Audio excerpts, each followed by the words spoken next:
I paid $9,400 for a family trip to Japan for Dad's 60th. Then got a text that read, "We gave your spot to Kevin's girlfriend. She's more fun." I simply replied, "Okay." That night, I canceled everything. Flights, hotels, every reservation. When they returned, the locks were changed, the rent had tripled, and their card declined at the cafe. That was just the beginning. Can you truly fathom receiving a text message from your own mother? One that doesn't just unravel 3 months of your meticulous planning, but utterly incinerates nearly $10,000 of your hard-earned money? And then, in that single gut-wrenching instant, the brutal realization dawns. To your family, you were nothing more than a human ATM. That precisely was my awakening. The message arrived, brutal in its casual cruelty. Asterisk, we gave your spot to Kevin's girlfriend. She's more fun. Asterisk, no apology, no explanation, just a cold, digital dismissal. My reply was stark. Asterisk, got it. Asterisk, and then I did what absolutely no one, least of all of them, ever expected. I canceled the entire trip. Flights, hotels, every painstakingly planned detail. Non-refundable? I didn't care. I booked it, and I would damn well unmake it. That very night, I changed the locks on the family house, a house legally in my name, where they'd lived rent-free for 5 years, undoubtedly laughing behind my back. It was finally my turn. But let's rewind. Let me unravel how I arrived at a point where I could demolish a family vacation, triple the rent on my parents, and excise my golden boy brother like a malignant growth I should have removed years ago. It all began with one stupid, naive idea. I wanted to be the good son. My dad was turning 60, a monumental milestone. I thought, what better way to celebrate than a dream family trip to Japan? He'd always yearned to see Kyoto's cherry blossoms before his knees gave out.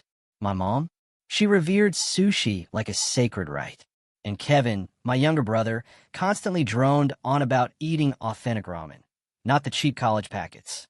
So against every warning I'd ever received, I did it. I paid for absolutely everything. $9,000 for $100.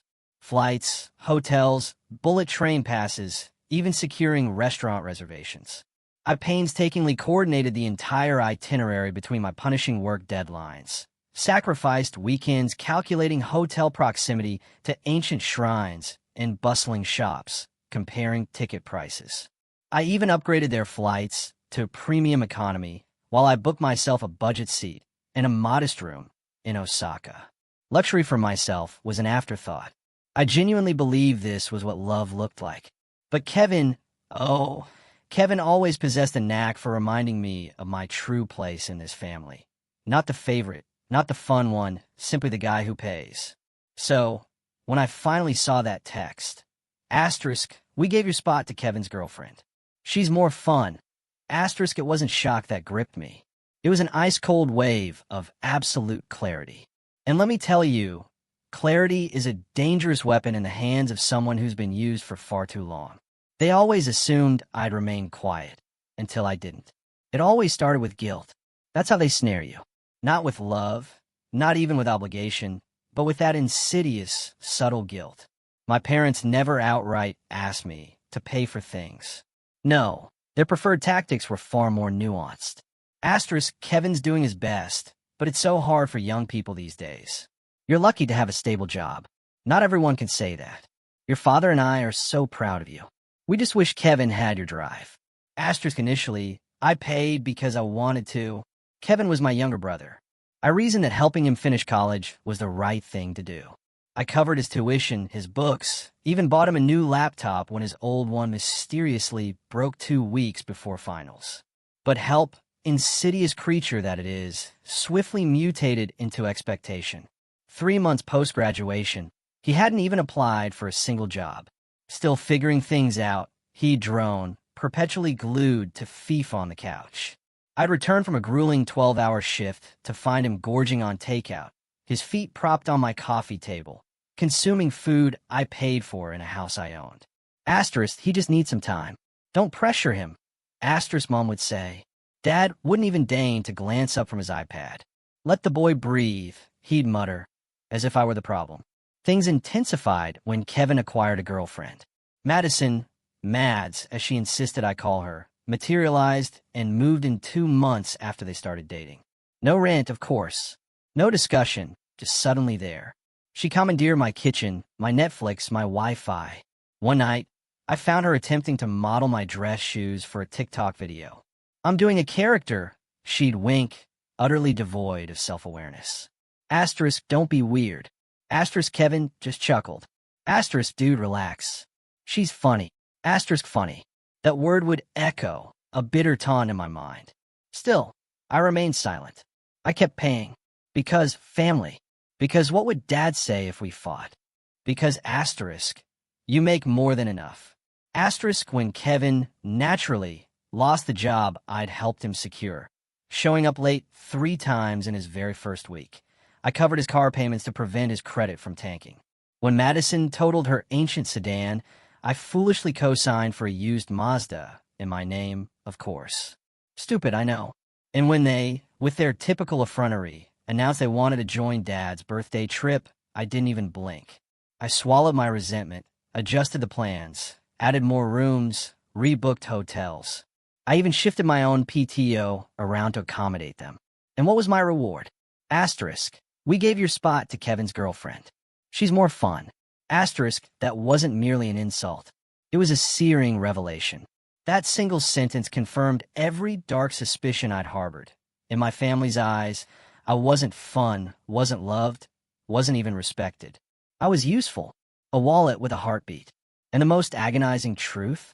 I had allowed it, but they weren't finished. Not even close. The morning after they landed in Tokyo, a text from Kevin chimed.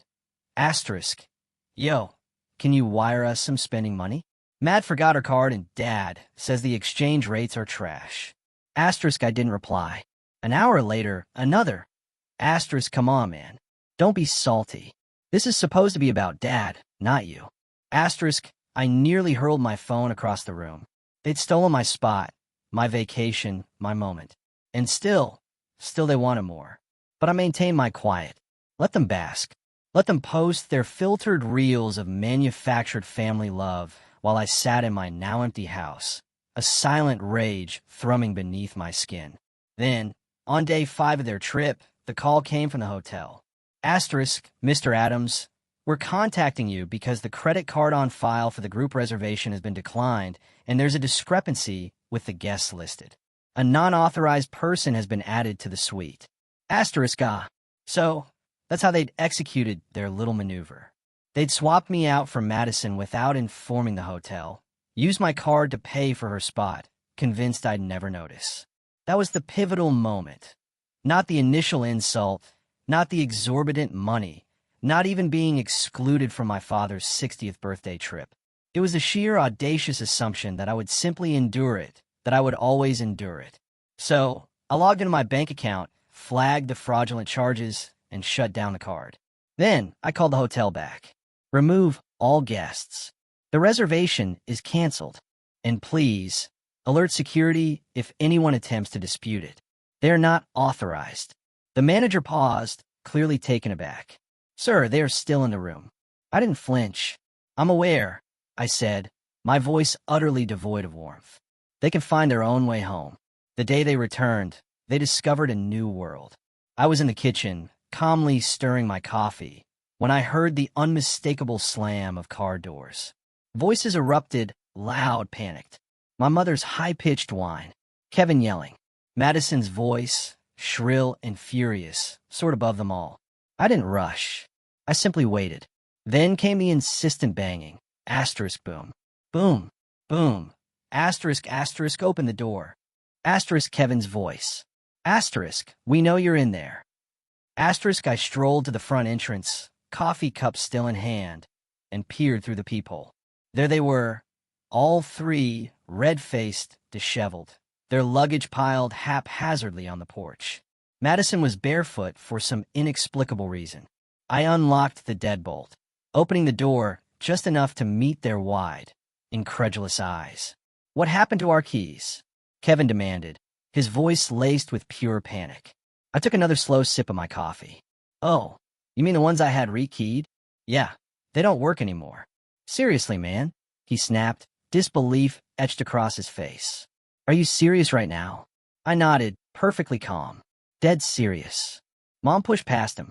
We just got off a 14-hour flight. We're exhausted, hungry, you're trespassing? I stated, cutting her off. This is private property. You're joking, Madison scoffed, her voice sharp and mocking. You're actually locking out your own family? I held her gaze for a second too long, then said flatly, You're not my family. Her jaw actually clunked open. The silence that followed was deafening. Kevin turned to me, eyes wide with a dawning horror. Okay, wow, this is messed up. We were stranded in Osaka with no money, no hotel, no Wi-Fi. Do you have any idea what that was like? Must have been tough, I replied, a glacial edge to my tone. Imagine being stuck in a foreign country on someone else's dime. Oh wait, that's exactly what you did. Kevin's face flushed crimson. You humiliated us. You canceled everything. We couldn't even get a cab to the airport. They froze the cards. They froze everything. Yeah, I said, folding my arms. That tends to happen when you commit credit card fraud. Mom gasped. Fraud? Oh, don't be dramatic. I held up my phone, the screen glowing with a paused screenshot from the hotel manager's email. Unauthorized guest. Charges disputed. I looked at Kevin. Kevin, did you or did you not add Madison to the suite using my name? He opened his mouth, closed it, then glanced at Madison. She just shrugged, utterly unrepentant. I stepped aside, allowing them to glimpse into the house. Not that there was much left. The couch was gone, the dining table gone, all the furniture they'd used to lounge on like they owned the place. Donated.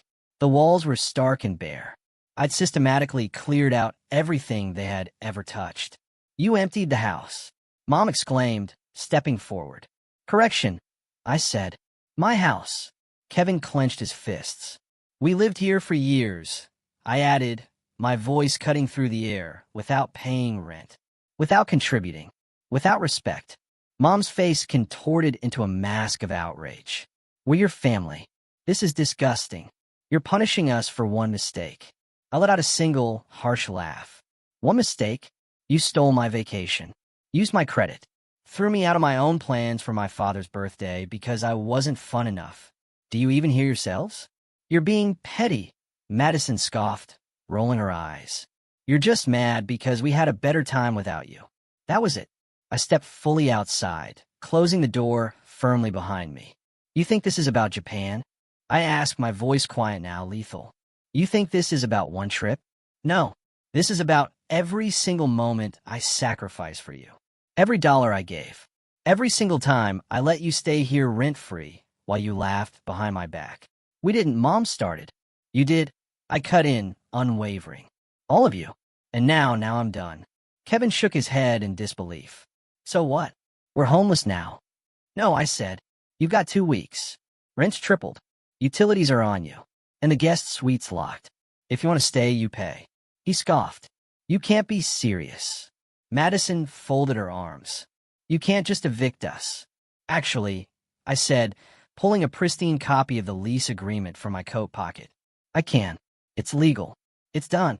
Then, almost as an afterthought, oh, and your credit cards declined this morning at the coffee shop.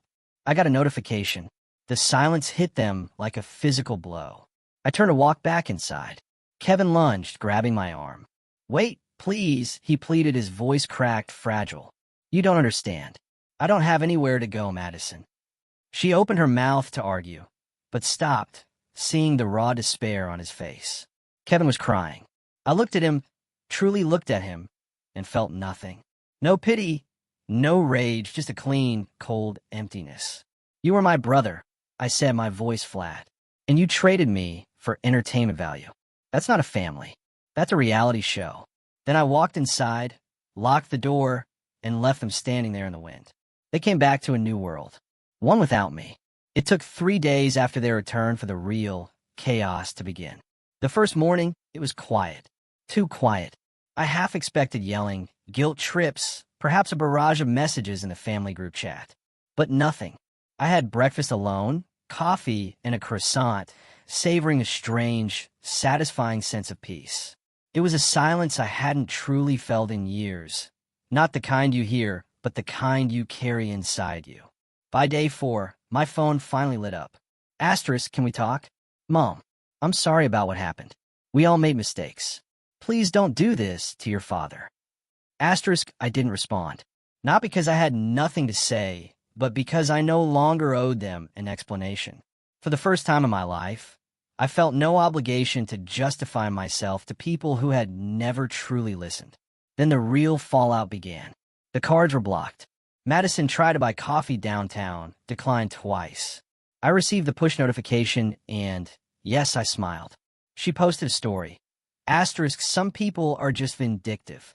Asterisk, and deleted it 5 minutes later. The rent. A week after the new lease kicked in, tripled the old rate, I received an email. Asterisk, we're struggling with a new rent. Could we discuss alternatives? Asterisk, no name, just a family account. I ignored it. Jobs. Kevin, who had spent years lounging in my house without a single proper job, suddenly started picking up part-time gigs. A friend at the gym mentioned Kevin was now folding towels at the front desk. I felt no pity. I moved into a small loft apartment downtown. Concrete floors, tall windows, minimalist everything. No family-style clutter, no borrowed shoes in the hallway, no half-eaten leftovers that weren't mine. I woke at 7, hit the gym, worked from home, took walks in the evening. And for the first time in years, every moment, every dollar, every breath belonged solely to me. No texts asking me to pitch in for groceries. No guilt trips about, asterisk, just a little help till payday. Asterisk, no calls from mom saying, asterisk, it's your brother. How can you say no? Asterisk, just quiet. In week 2, Kevin finally texted, asterisk, I know I messed up. I really do. Mads left. She said she didn't sign up for this. I get it now. You were right. Asterisk, I stared at it for a long time.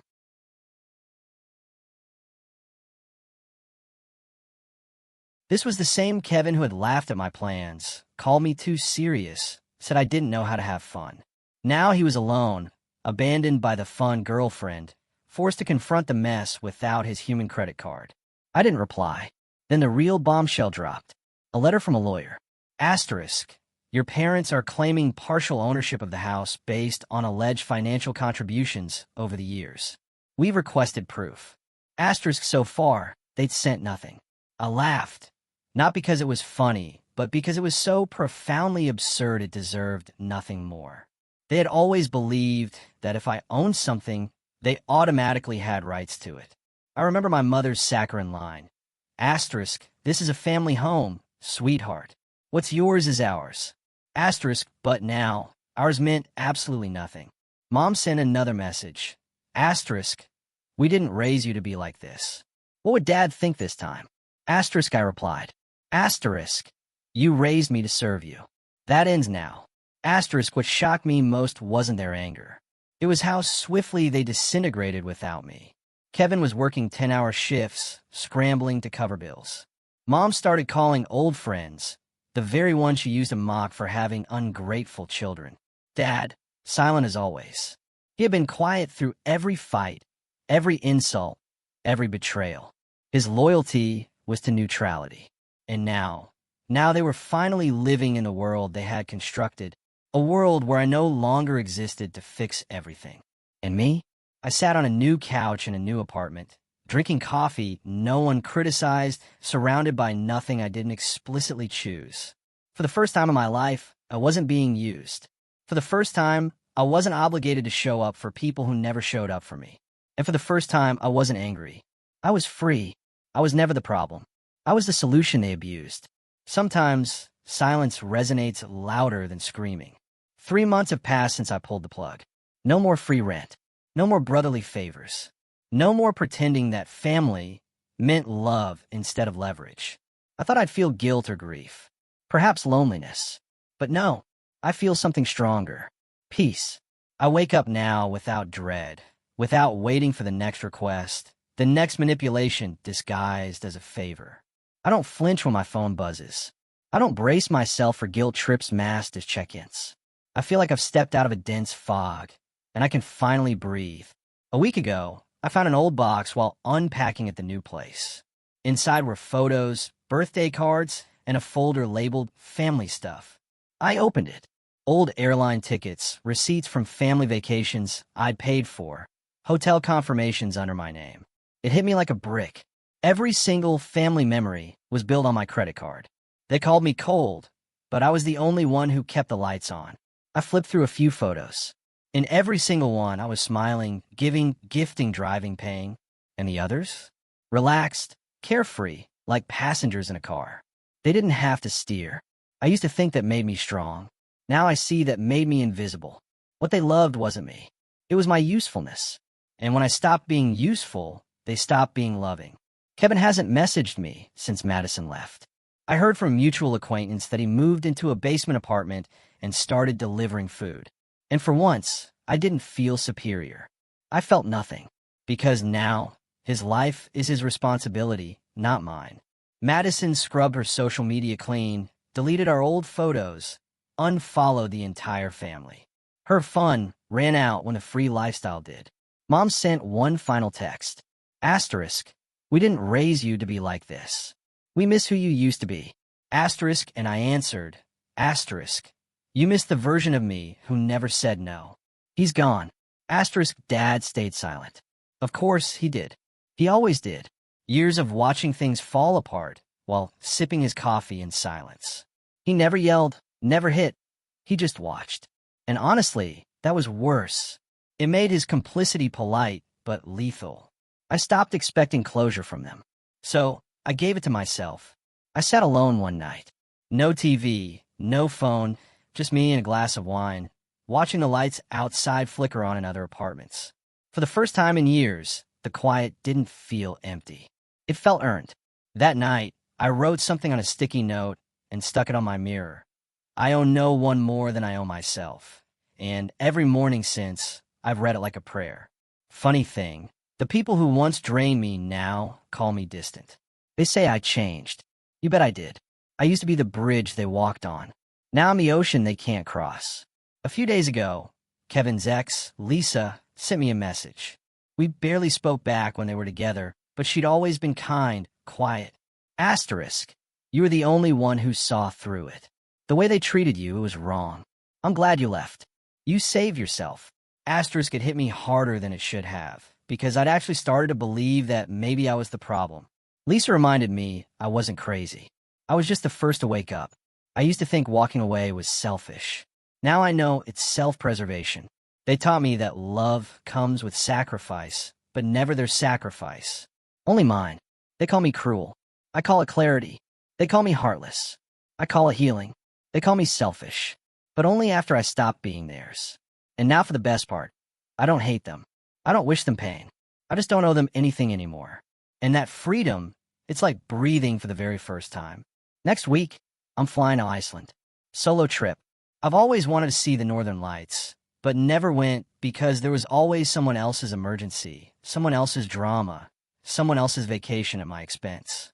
But not anymore. This time, I'll go for me. And when I'm standing under that glowing sky and the freezing air, thousands of miles from everything I used to carry, I'll finally say it out loud. Asterisk, I am not your safety net. I am not your plan B. I am not your bank, your backup, or your fool. I am me. And for the first time in my life, that's enough. Asterisk, so what do you all think? Have you ever had to draw a line in the sand with family, even when it felt like the hardest thing you'd ever do?